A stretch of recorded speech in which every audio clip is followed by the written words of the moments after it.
Well, now the Black Management Forum says it's disappointed at corporate South Africa's continued disregard for transformation. To discuss, we're joined by the President, Mncane Mthunzi. Thank you for joining us. Yeah, thank you for inviting us. So you laid out these numbers, and it's just the needle is not moving. A 0.1% increase in African representation at the top level between 2015 and 16. That's nothing. Why? So we fled, and in most other categories, when you look at, if you were to look at the top 40 JSE listed companies, we're going backwards, which is even much more scarier.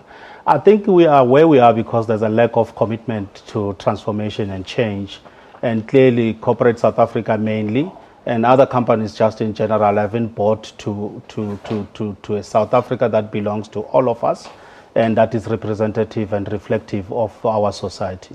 You were saying there were some equity discussions last year, and the CEOs weren't coming. So that's a bad sign. So I think these reports today tells us a number of things, but the three key things. Firstly, the Employment Equity Commission itself, it had a stakeholder engagement with the CEOs. It invited the CEOs.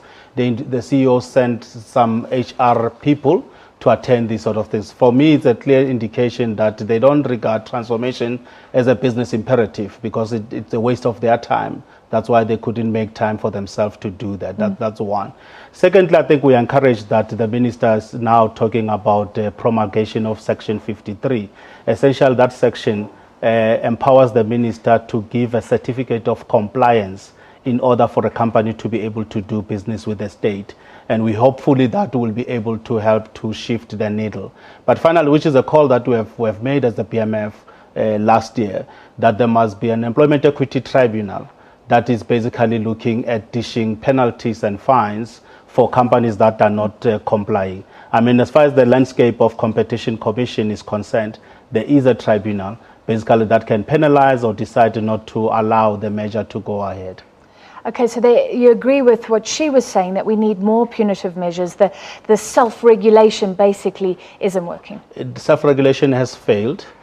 Companies have come up with a minimalist approach, those who have done anything. And I think we all know that the definition of insanity is repeating everything all the time and expect a different outcome. Isn't this a little bit insane? You're talking about promulgating Section 53 of the Employment Equity Act, which will punish companies. They won't be allowed to be non-compliant and get government tenders, in a nutshell. But why, for the last 2 decades or so, since we introduced affirmative action and laws, have non-compliant companies been allowed to do business with government? So it's a function of two things. It's a function of corporate South Africa doing as it pleases, because there are no consequences. They but could why get, did government they could get away with it. So it's just two things. The second function is a function where government itself had become a toothless bulldog. Nobody has been listening to government. Companies, basically, some companies never even responded and submitted the plans, and government has done nothing about it. In spite of promising to do litigation to those companies. So I think government needs to wake up and basically make sure that companies get to comply. And there is the inspectorate within the Department of Labor, which is supposed to monitor the progress of companies as far as employment equity is concerned. And they have not been effective in terms of how they've been executing on their responsibilities. Do companies deserve any sympathy because of the lack of skills? We hear apartheid dire for education, and things haven't improved drastically. We hear that from Stats SA. Or is that just an excuse now? For us at the PMF, we view that as a deep excuse, because there's a huge unemployment graduates in South Africa.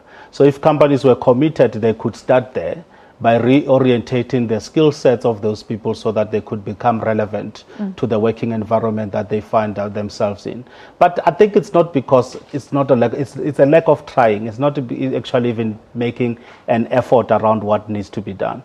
People that you would need with the highly skills, it depends on these people, and these people will have to be more experienced, very few of them. But here we're talking about employment, people who needs to be in that pool, and we have a critical mass of these people who just stop at middle management. They don't go beyond middle management and occupy senior management and top management levels. I've also heard companies complain, though, that it's hard to retain black talent. They can move up, but often they exit. There's so many opportunities right at the top. Is that a true scenario? No, these are the scapegoats or some reasons that we'll hear. Excuses more than anything. Yeah, that's the word I was looking for. Excuses that we've been hearing for years. They're not taking us anywhere. If you realize that people need skills, what are you doing about it? Corporate South Africa today hires more white people at senior management or top management level than black people. They promote more white people than black people. They give opportunities and reward more white people than black people. So your behavior and conduct doesn't reflect the outcome that you want to achieve in terms of building a critical mass of black managers at top and senior management level. And lastly, on that point, should we be focusing on corporates? Because the National Development Plan talks about small businesses being the engine of growth, the creation, the job creator of the future. And aren't you encouraging black people to be entrepreneurial, to start their own things, rather than fitting into corporate South Africa? Yeah, so we do encourage people to start their own business and thrive in those businesses. But that doesn't give exclusion to corporate South Africa. These companies, they belong to white people in as much as they belong to black people.